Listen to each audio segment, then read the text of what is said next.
ஆக்சுவலாக என்னென்னா இரவு நேரங்கள் நம்ம ஆல்ரெடி கோயில் நடை சாத்தி தான் இருக்கும்.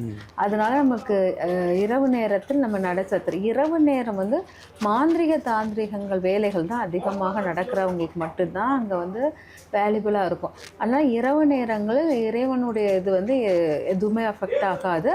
அதனால் ஆனால் என்னென்னா அந்த நேரத்துலேருந்தே தொடங்கிரும். 12 மணி நேரம் வந்து கண்டிப்பாக கோயில் நடை சாத்திடுவாங்க. அதாவது இப்போ 6 மணிக்கு சாத்தினது மறுநாள் காலையில் ஈவினிங் 6 மணிக்கு சாத்தினாங்கன்னா மறுநாள் காலையில் 6 மணி வரைக்கும் நடை சாத்தி தான் இருக்கும்.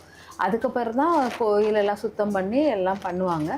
அதனால் அந்த சந்திர கிரகணமும் அதுதான் 12 மணி நேரம் நடை சாத்துதல் இருக்கும். ஆனால் இங்கே என்னென்னா நம்மளுக்கு இந்த சந்திர கிரகணம் அவ்வளவு ஒன்றும் நம்மளுக்கு ஏன்னா தூக்க நிலையில் இருக்கிறதுனால தாக்கத்தை கொடுக்கும். சூரிய கிரகணம் ரொம்ப தாக்கம், ஏன்னா நம்ம செயல்கள் செய்து கொண்டே இருப்போம். அது வந்து நம்மளுக்கு தெரியாமல் சில சிந்தனைகள் தூங்க முடியாது பகலில். சில சிந்தனைகள்னால் நம்ம நிறைய டிஸ்டர்ப் ஆகும். ஆனால் சந்திர கிரகணத்தில் ஆட்டோமேட்டிக்காக தூக்க நிலைக்கு போயிடுவோம்.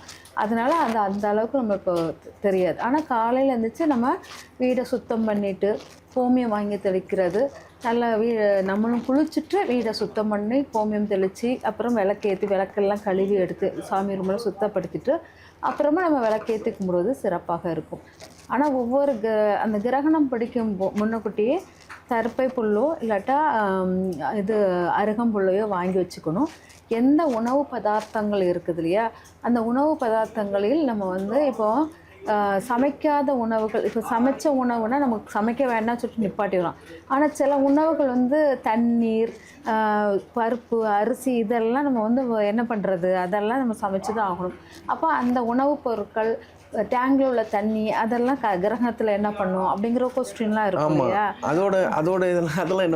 அதெல்லாம் என்ன பண்ணுறது அப்படிங்கிறது இருக்குல்ல. அப்போ அதெல்லாம் நம்ம வந்து தவிர்ப்பதற்கு தான் இந்த தர்பை புல்லோ இல்லாட்டா அருகம்புல்லையோ தண்ணியில் போடுறது, நம்ம இப்போ அக்வா கார்டில் போட்டுடுறது, இந்த மாதிரி உணவுப் பொருட்கள் அரிசி பருப்பு எல்லாத்தையும் அந்த அருகம்புல்லையோ தர்பை புல்லையோ கொஞ்சம் கொஞ்சம் போட்டு வச்சுட்டோன்னா அது நம்மளுக்கு வந்து நெகட்டிவ் அதிர்வுகளை கொடுக்காது. சந்திர கிரகணத்தினால வர்றது காலையில் எழுந்திரிச்சு குளிச்சுட்டு எல்லா அருகம்புல்லையோ இல்லாட்டி தர்பை புல்லெல்லாம் எடுத்து வச்சுட்டிங்கன்னா அந்த உணவு இது வந்து ரொம்ப, ஏன்னா அருகம்புல்லையும் தர்பை புல் ரொம்ப பவித்திரமானது.